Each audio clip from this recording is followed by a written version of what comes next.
Ang buong akala ni Annalyn, janitor ang totoong trabaho ng bago niyang kaibigan na si Regan, pero may sikreto pala itong tinatago.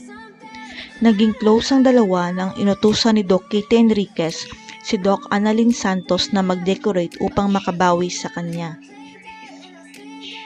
Napagkamalan pa ni Regan, janitor rin si Annalyn sa Apex Med dahil wala ito sa kanyang totoong trabaho bilang resident doctor. Ang hindi alam ni Annalyn na love at first sight si Regan sa kanya, kaya hindi nito mapigilan ang ngumiti habang kinakausap si Annalyn. Ang hindi rin alam ni Annalyn ay hindi totoong janitor si Regan sa Apex Med dahil ang totoo ay isa siya sa nagmamay-ari ng ospital.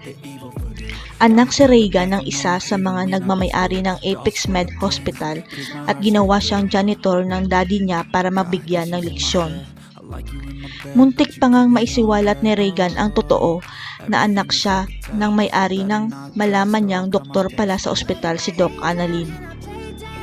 Kaya nasabi ni Regan na isang buwan pa lang siya sa ospital dahil ngayon niya lang nakita si Doc Annalyn Santos sa kanyang teritoryo.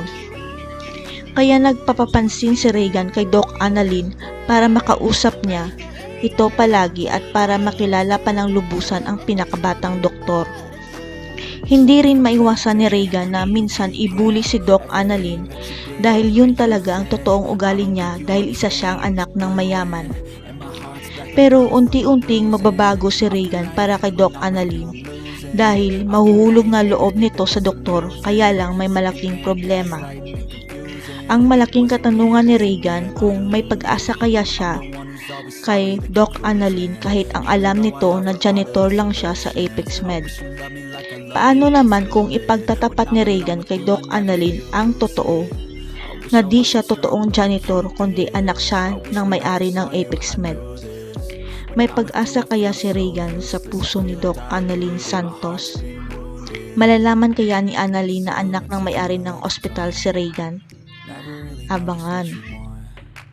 With you I don't ever feel calm.